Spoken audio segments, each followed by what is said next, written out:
तो चाचा 20 अक्टूबर को एक बहुत बड़ा क्लैश होने वाला है दो सो कॉल्ड पैन इंडिया पिक्चरों की। अब यहाँ पर सो कॉल्ड शब्द क्यों आया है, तुम गरियाने ना लगना कि मैं बेइज्जती करने लग रहा हूँ, अभी आगे उसका मतलब समझ जाओगे। पहले तो Ganpat part 1 A hero is born, कितने नाम गिना दिए मैंने। ये मूवी जिसको बॉलीवुड की पहले डिस्टोपियन पिक्चर बता के जो है बेचा जा रहा है। पूजा एंटरटेनमेंट इसका जो है प्रोडक्शन हाउस है।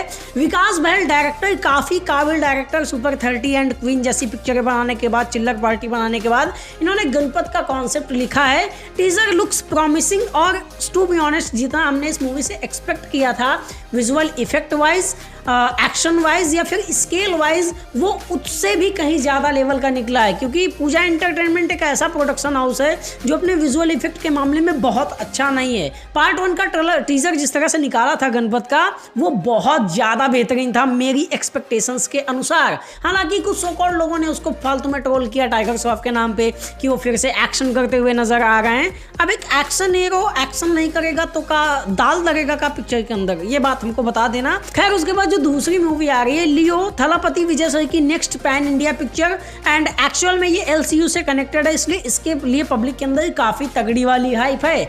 अब यहाँ पर सवाल ये उठता है कि जब दो फिल्में जिनके अंदर एक अच्छा पोटेंशियल हो, गणपत के टीजर को या फिर गणपत को जितनी भी मार्केटिंग है उसकी, वो सारे उस मूवी के फैंस या फिर जो ऐसी साईफाई मूवीज देखना पसंद करते हैं बॉलीवुड के अंदर न्यू कॉन्सेप्ट, वो लोग प्रमोट कर रहे हैं। एंड यही सेम केस है लियो के साथ। लियो के मेकर्स इतने रद्दी एंड आलसी टाइप के हैं। फर्स्ट ऑल तो विजय सर की डबिंग किससे करवाई है? कृष्णा अभिषेक से। अब मैं ये नहीं कह रहा हूँ कि कृष्णा अभिषेक की आवाज उतनी अच्छी नहीं है, बट एक्चुअल में जिस तरह से हमने थलापति विजय सर की आवाज सुनी है, वो चाहे मास्टर हो जाए या फिर लास्ट मूवी बीस्ट हो जाए, उसके मुकाबले ये इतनी भद्दी आवाज लगती है। भाई थोड़ा पैसा और खर्चा कर देते, संकेत सर को ही ले लेते हैं। आवाज का इशू तो तुम छोड़ दो, मूवी को रिलीज कर रहे हैं pan India and Hindi trailer को एक्चुअल में इन लोगों ने डाला है अप्रॉक्सीमेटली 3 से 4 घंटे बाद, यानी कि रात के 9 बजे।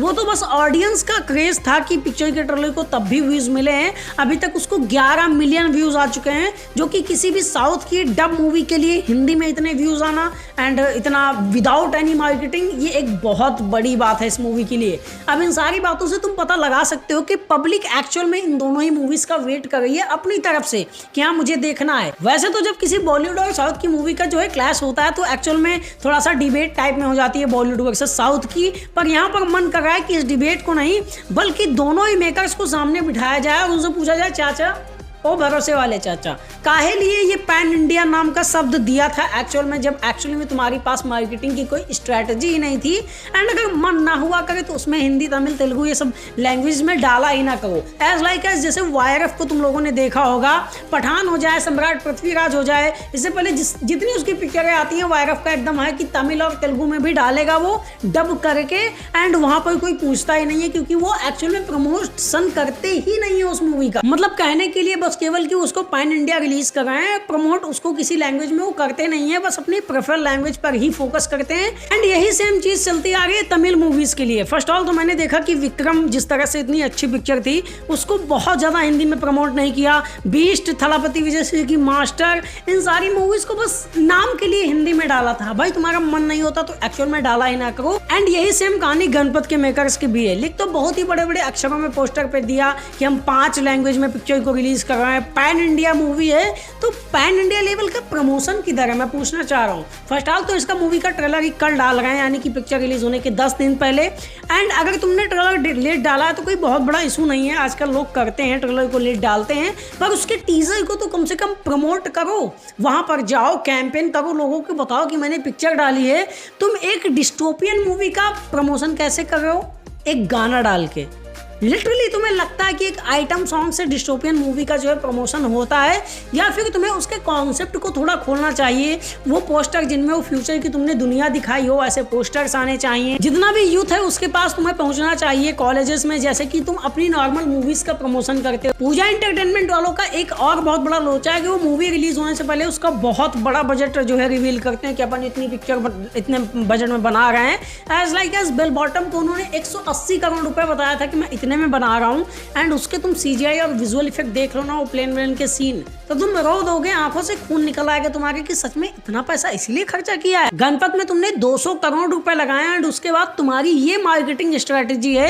इससे ज्यादा प्रमोट तो फ्लाइंग जेट और बागी 3 वगैरह को अहमद खान कर देते हैं। रिस्पेक्ट बढ़ जाती है ऐसे लोगों के लिए। फिर यहाँ कम से कम वो पब्लिक तक पहुंचा तो रहे हैं कि एक टाइगर श्रॉफ की मूवी है। वो बंदा जो एक्चुअल में मास ऑडियंस को कन्वर्ट करता है थिएटर में आने के लिए, उस बंदे की पिक्चर तुम भाई प्रमोट ही नहीं कर रहे हो। ऐसा लगता है कि तुम्हारा मन ही नहीं है क्या? कहीं साइड वाइड से पैसा मिल जाता है क्या? अपना बजट रिकवर हो गया क्या कि अब एहसान कर रहे हो पब्लिक पे कि हम पिक्चर डाल रहे हैं? खैर, तुम्हारा इस टॉपिक पे क्या कहना है? एंड एक्चुअल में तुमको ये बहुत बड़ा इशू नहीं लगता होगा। तुम लोग में से बहुत सारे लोग ये भी कमेंट करेंगे कि this is not your business. तुम्हारा बिजनेस है फिल्मों को एनालाइज करना, ये मार्केटिंग किसी को मत सिखाओ। तो एक्चुअल में कभी कभी जरूरत पड़ जाती है जब हम जानते हैं कि एक पोटेंशियल मूवी जो कि एक्चुअल में एक वैल्यू बना सकती है लोगों के बीच में, वो सही तरीके से नहीं पहुंच रही है। अब एज लाइक तुम देख लो कि विक्रम का जो कंटेंट था, तमिल की जो मूवी की बात कर रहा था, वो मुझे KGF चैप्टर 2 से बहुत बेटर लगा था। और उसका कलेक्शन क्या था? कुछ भी नहीं हिंदी मार्केट के अंदर। तो ये एक बस प्रमोशनल स्ट्रेटेजी को दिखाता है कि तुमने उसे ठीक से प्रमोट ही नहीं किया, वरना वो पिक्चर चल सकती थी। खैर, ये सारी बातें तो चलती रहेंगी। अपन को फाइनली इंतजार है अब कल के दिन का, ट्रेलर आएगा गणपत का, देखते हैं क्या कॉन्सेप्ट है एंड उसके बाद अपनी थ्योरीज प्रेडिक्शंस वगैरह बनाते रहते हैं। लियो पर भी बात करते रहेंगे। तो जितने भी लोग हो यार, थोड़ा सपोर्ट दिखाओ भाई को, चैनल को सब्सक्राइब कर लो, ये शर्माने वाला कोई काम नहीं है। बाकी मिलेंगे किसी अगले वीडियो में। ओके बाय, जय Hind, love you all of.